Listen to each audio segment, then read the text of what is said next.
오늘도 클릭해주셔서 감사합니다. 구독과 좋아요 부탁드립니다.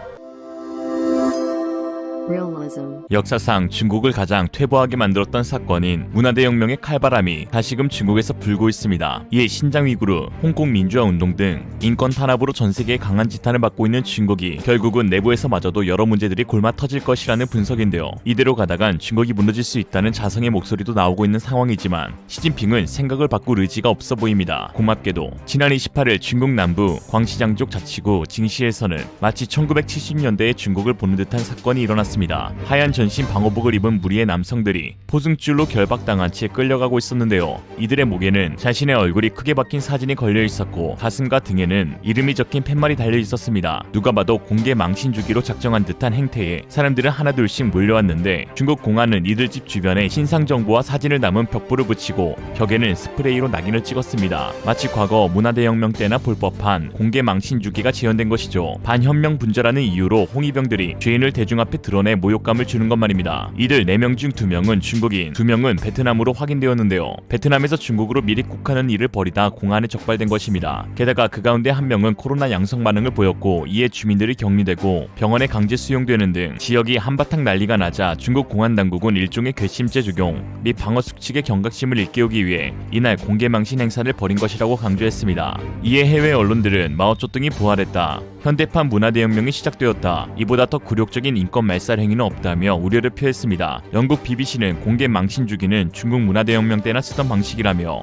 한 리포터는 중국에서 태어나지 않은 것이 얼마나 감사한 일인가 깨닫게 되었다고 했습니다. 중국 최대 SNS인 웨이보에서는 하루 만에 3억 5천만 회를 넘었고 3만여 개의 댓글이 달렸는데 부정적인 댓글들은 알 수 없는 이유로 삭제 조치되는 현상이 발생하였고 결국은 홍위병들의 긍정적인 반응만 남은 상태입니다. 중국 현지 매체들도 이번 징계를 통해 미입국 관련 불법 범죄를 효과적으로 지지하고 전염병에 대한 대중의 인식을 높였다고 자화자찬했습니다. 코로나 걸리면 병원에 강제로 감금하고 건물을 붕괴시키는 시방역의 수준을 한 단계 끌어올리긴 했죠. 중국이 중국했다. 전문가들은 최근 일어나고 있는 일련의 사태를 통해 시진핑이 신문화대혁명을 추진하는 움직임을 본격화하고 있다고 분석하였습니다. 자기 손으로 자국을 공포와 퇴행으로 몰아붙이는 자충수가 50년 만에 재현될 수 있다니 싼샷된 붕괴만큼이나 설렘 가득한데요. 최근 보도에 따르면 후난성 용순현 타오쯔시 수학교에서 교사로 일하고 있는 리텐텐이 난징 대학살에 대해 당국의 입장과 배치되는 발언을 하여 정신병원에 강제 입원되었습니다. 앞서 상하이에 있는 전문대학 전단학원에 순건이라는 교사가 이달 초 수업에서 난징 대학살의 30만 명 사망이 증거가 부족하다고 주장하면서 해직당하는 사태가 벌어졌는데요. 해당 소식을 접한 리텐텐이 웨이보의 이를 지적하며 동료 교사로서 순건이의 수업에는 문제가 없다, 문제가 있는 것은 고발한 학생들과 해직시킨 학교 그리고 관영 매체의 보도, 마지막으로 침묵하는 지식인들에게 있다고 비판한 것입니다. 이후 용순현의 교육체육국과 공안국 의원 관계자가 찾아와 위협을 가한다는 폭로가 이어졌고 리텐텐 너는 정신에 문제가 있으니 병원에 가서 주사를 맞고 치료받으라는 요구가 있었다는데요.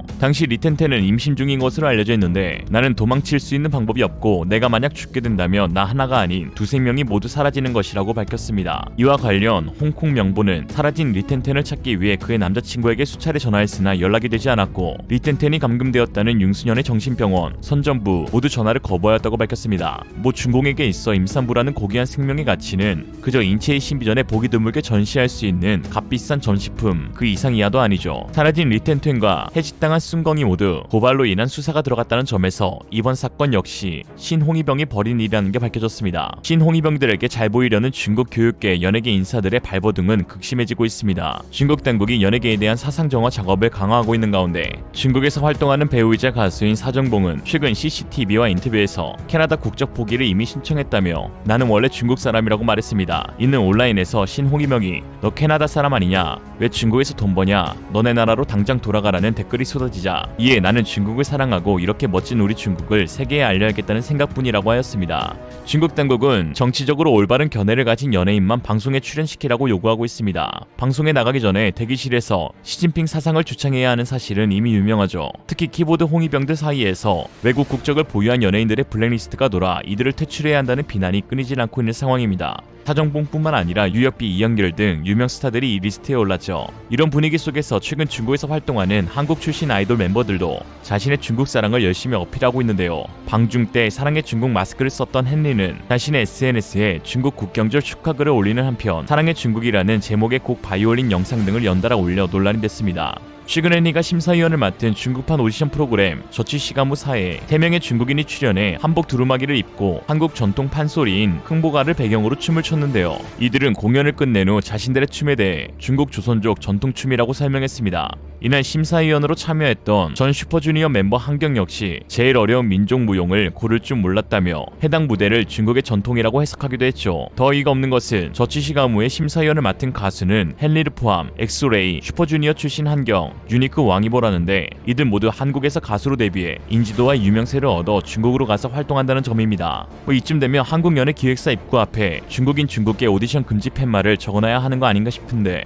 문화대혁명 당시 홍위병이 있었다면 현재는 맹목적 애국주의를 내세우는 소분홍이 그 역할을 맡고 있습니다. 미국 CNN도 최근 중국 내부에서도 소셜미디어를 중심으로 선전선동을 위한 연예계 규제가 문화대혁명 시대를 떠올리게 한다는 지적이 나온다고 전했습니다. 분명한 것은 문화대혁명이 피비린내 나는 숙청바람과 함께 중국의 쇠퇴를 몰고 왔듯이 정치나 이념에 치우친 제재와 압박은 중국을 더더욱 세계에서 고립시켜 결국은 붕괴에 이르게 할 것입니다. 최근 중국의 소분홍들이 새롭게 저격하고 있는 인물이 있습니다. 바로 테슬라 오너인 일론 머스크인데요. 일론 머스크가 만든 스페이스X의 상업용 위성이 중국 우주정거장 쪽으로 근접해 충돌할 뻔했기 때문입니다. 이런 사실이 알려지자 중국 네티즌들은 스페이스X의 스타링크 계획을 비난하고 있는데요. 스타링크는 우주 쓰레기일 뿐이야. 저급한 기술력으로 우주에 오려고 하지 말고 테슬라나 잘 만들어라. 머스크는 미국의 우주형 무기를 만드는 앞잡이일 뿐이다. 일개 개인이 대국의 우주정거장을 움직이게 하려는 시도가 매우 화가 나게 한다 라며 헐뜯었습니다. 머스크가 운영하는 스페이스X는 스타링크 광대형 네트워크 서비스를 위해 약 1900개의 인공위성을 우주로 쏘아 올렸고 앞으로 최대 42,000기를 쏘아 올릴 계획입니다. 일론 머스크를 욕하는 중국인들의 속내에는 세계 최고라고 자부하고 있는 중국의 우주 역량에 민간 기업인 스페이스X의 기술력이 위협이 된다고 생각하는 것인데요. 중국은 그동안 우주 산업을 키우기 위해 상당한 공을 들여왔습니다. 스파이를 심어 러시아의 기술을 훔쳐오거나 실험을 빙자한 실전으로 진행하다 위성이 추락해 500여 명이 사망하고 한 마을이 불에 타 없어지는 등 많은 공을 들였죠. 이렇게 수차례의 실패와 거금을 들여 얻은 우주 기술은 이들에게 있어서 자부심 그 이상이었습니다. 뭐만 하면 한국은 위성도 못 쏜다고 비하하고 있죠. 그런데 민간 기업 스페이스X의 놀라운 기술력은 중국의 자존심에 스크래치를 주기에 충분했습니다. 또한 우주 산업이 아직 자리 잡지 않은 국가들과의 협력이 증가하고 있다는 사실이 중국인들을 빡치게 하는데요. 한국의 첫 군사 전용 통신 위성인 아나시스 2호도 스페이스X 팰컨 9 로켓에 실려 우주로 향했습니다. 한국군은 아나시스 2호를 쏘아 올림에 따라 정보 처리 속도, 전파방해 대응 기능, 통신 가능 거리 등이 향상된 최초의 군 전용 위성을 보유하게 됐으니 얼마나 중국이 빡칠지 가늠도 안 됩니다. 최근 카이는 스페이스X와 차세대 중형 위성 4호 발사체 계약을 맺었다고 발표했습니다. 500kg급 중형 위성 5기를 국내 독자 기술로 개발하는 사업으로 이중 4호 위성을 스페이스X 발사체에 실어 쏘아 올리겠다는 계획입니다. 상황이 이렇다 보니 중국 입장에서는 일론 머스크의 스페이스X가 눈에 가시일 수밖에 없겠죠. 중국이 스파이 지택하며 중국인 학살까지 감행하며 얻은 자부심 그 자체였던 로켓 추진 기술을 스페이스X와 한국이 손쉽게 해내는 것을 마땅치 않게 여깁니다. 병신들. 중국이 내부 통제를 강화하고 폐쇄주의로 갈수록 중국의 기대 성장치는 마이너스를 향해 달려가게 될 것입니다. 그럼에도 불구하고 시진핑은 왜 이런 자충수를 드는 것일까요? 다른 어떤 것보다 자신의 기득권 유지가 제일 중요하기 때문입니다. 시진핑은 마오가 되고 싶어합니다. 아니, 마오를 뛰어넘는 베스트 오브 씹새끼가 되고 싶어하는데 지난 11월 중앙위원회 전체 회의를 통해 당 100년 역사상 세 번째 역사 결의를 채택하면서 시진핑을 공산혁명을 주도한 마오쩌둥 개혁개방을 이끈 덩샤오핑 반열의 지도자로 격상시켰습니다. 신홍위병, 소분홍의 강력한 지지를 받는 시진핑이 내년 가을 3연임을 확정하면 마오 사후 처음으로 15년 이상 집권하는 중국 지도자가 됩니다.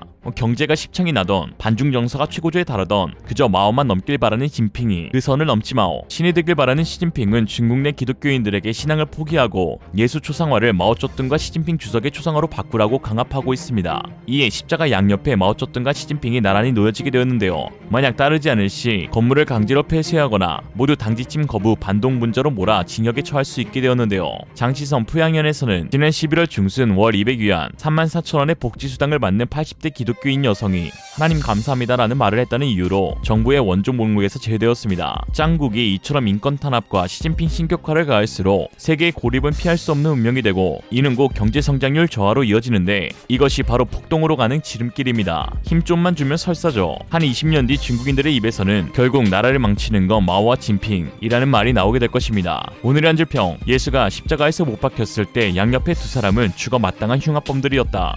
이상으로 리얼리즘이었습니다. 여러분의 생각은 어떠신가요? 현명하고 지혜로운 여러분의 의견을 지금 댓글에 남겨주세요. 감사합니다.